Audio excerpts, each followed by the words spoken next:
Welcome to my Dawnbringer Karma guide. This comp is extremely flexible, and Karma recently got reworked, so in this video, I'll be going over the build, what items you make, how to play the early, mid, and late game, and then we finish off going over some in-depth positioning. The build is extremely flexible, as Karma only needs 2 Dawnbringers for the extra damage and 2 Invokers for the quicker cast. Therefore, these 3 units are very common in every Karma build. Here we have Garen for 2 Dawnbringers and to shred magic resistance. Ivern is there as well for 2 Invokers and to provide great CC frontline. A common level 8 board that I often end up with is this. Here we have great CC with Volibear, Rel, and Nautilus. We have Lux to provide more shielding, and Rise as an anti-assassin unit. Another version to go for is 4 Invokers. Here we have Teemo to provide utility and also to be a secondary carry. We also have Syndra to be an anti-assassin unit. One thing you might notice about these builds is that they are quite expensive and rely on legendaries, so a cheaper version to roll for if you don't have a lot of gold is this. Here we have a much cheaper frontline with 4 Dawnbringers. We also have cheaper support units with Lulu and Soraka. You can also take out Lux and Lulu for 6 Dawnbringers. The issue with this board is that both Riven and Nidalee are low value units that don't provide any utility that helps out Karma, so I tried to avoid this even though it gives us 6 Dawnbringers. In general, the whole game plan of Karma is to eventually end up with a board that looks something like this. But since it is expensive, you might have to transition into it slowly by taking out Dawnbringers one by one. I will go more in depth on which of these variations you want to run in the different situations in the late game part of the video.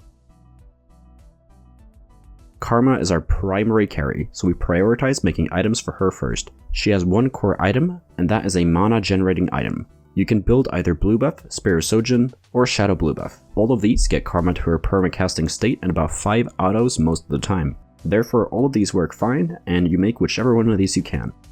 However, Spear of Sojin has one great advantage, and that's the fact that Vel'Koz, Teemo, and Heimerdinger all want Spear of Sojin. So you can very easily pivot to one of those carries, but if you build regular or Shadow blue buff, those carries are a lot weaker than if you build Sojin. And it's for that exact reason that I always prefer to slam Sojin instead of blue buff when playing Karma. The second item wants to be a damage item. The best one is any death cap, but any jewel gauntlet can also work. The third item wants to be a damage item or a healing item depending on what you need. This can be another death cap, jewel gauntlet if you build death cap as your second item, i.e. if you build JG, any Hosh, any Giant Slayer, Gunblade, or Archangel Staff.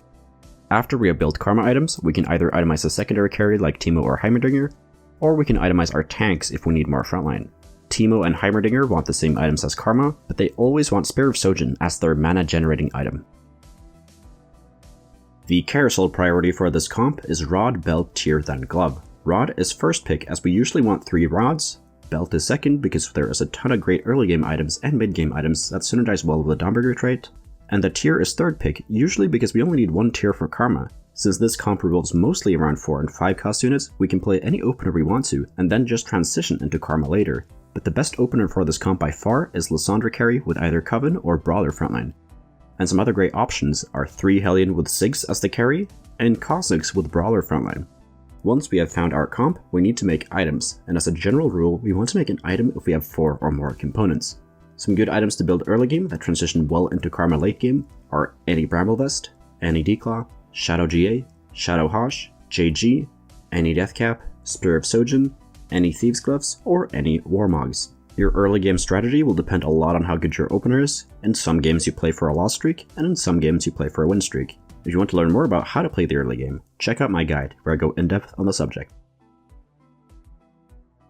At the Krugs round, you should have more direction towards the comp. The general requirements to play Karma is to have at least 1 component for a mana generating item, as well as a component for a damage item. The units we have don't really matter, as we just transition into Karma later, but having upgraded Dawnbringers definitely lean us more towards Karma.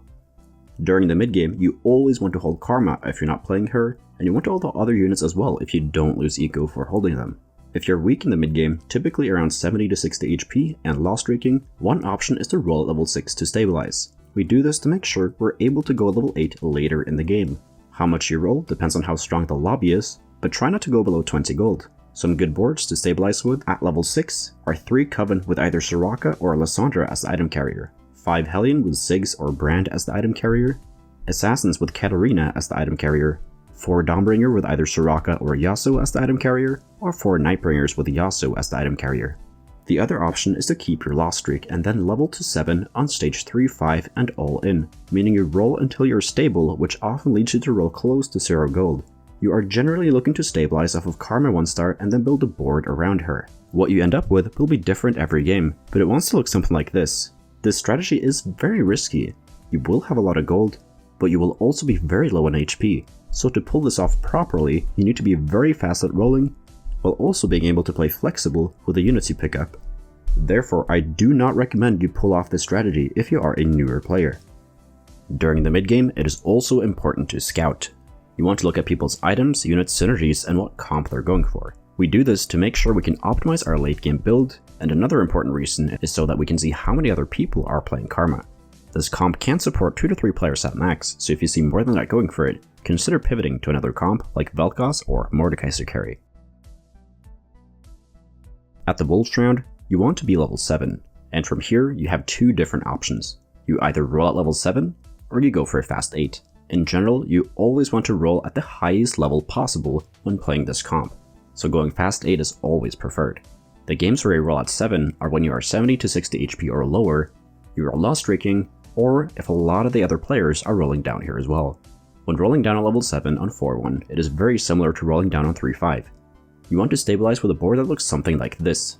The goal from there is to go level 8 on 5-1 and then roll for the rest of your comp there. So try not to go below 10 to 20 gold, as we need the money to go level 8 later in the game. If you find yourself in a spot to fast 8, the goal is to level to 8 on 4-5 and roll there. If you don't have at least 30 gold or more when rolling on 4-5, after leveling to 8, you might just want to roll at 7 instead and then go level 8 on 5-1. Before you roll at level 8, it is very important that you know which units you're looking for. This is where all the previous scouting we have done comes in handy. With the information on what the rest of the lobby is playing, we can more easily take in synergies and units that benefits us the most against the current lobby. The most basic ones is to fit in Mystics if the lobby is mostly AP, and Ironclads if the lobby is mostly AD. And if you want to learn more about how to adapt your late game board, you can check out my guide where I go in depth on the subject. But if you're watching this video in the first couple of days after it's posted, that video will not have been made yet. Once you have hit your board at level 8, you will have 3 different options from there. The first one is to roll for Karma 3-star. This is definitely the first or 8th kind of play, as it is a bit risky. Therefore, I only do this if I have 6 or more after my first roll down. I am uncontested, and I have enough gold and HP to do a second large roll down later. The second option is to go level 9. This will require you to be relatively healthy, typically 40 HP or more, and it also requires you to have 2-star the vast majority of your non-legendary units. But the more HP and gold you have, the less 2-stars you generally need, as you will be able to make it to level 9 sooner and also with more gold. The goal is to go level 9 on either 6-1 or 6-2 in most cases. If you're high rolling and you're able to go level 9 with a lot of gold, the most capped version of this comp looks like this. This is very expensive to pull off, so you will only be able to do this in a couple of your games. The third option is to keep donkey rolling at level 8. You will do this when you're still missing multiple 2-stars after your first level 8 roll down, and you're sitting on multiple pairs. In addition, if you're not very healthy, and you can't sack most of stage 5 to go level 9, you might just be hard stuck level 8. This isn't as bad as it sounds. As long as we are positioning properly, we can still get a good placement.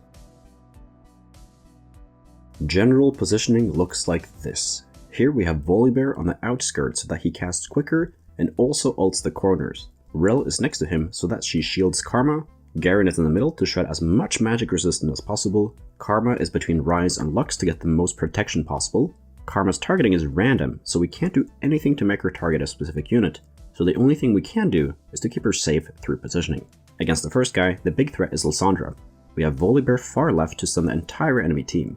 Rel is next to him to stun Lysandra. Nautilus is making Volibear attack him and ult away from our Karma. Rise is on the left side to make sure he stuns Lysandra on the second cast. Against the second guy, the big threat is Draven and Viego. Nautilus is far right side so that he walks up and stuns Mordekaiser. Volibear is ulting towards the middle of the enemy map. This is to make sure he shreds Mordekaiser's shield and maybe also hits Draven. Rel is positioned to stun the entire enemy frontline and also to stun Viego once he walks up. Ivern is second row to make sure the enemy Draven walks up 1 or 2 hexes and therefore gets closer to the Volibear ult. Against the third guy, the big threat is Karma and Heimerdinger. We have Volibear on far left to stun the entire enemy backline, and also to shred Garen's shield. Our frontline and backline are relatively split up. This is to give the enemy Karma less splash damage. Ivern is far right side to make sure the baby dragon gets a bad ultimate angle. Against the fourth guy, the big threat is Draven and Viego. Volibear is lined up to hit Draven with his ultimate. Rel is shielding our backline and stunning potential assassins. Garen and Nautilus are far right side to hopefully go all the way down to Draven. Thank you so much for watching. If you learned something, please leave a like and subscribe to the channel. Comment down below what video you want me to make next, and if you want to get better at TFT, join the Discord. We got over 3,000 other players there who are hungry to climb. And if you want to get coached by me, the information is over on the Discord server as well. So take care, and see you in the next video.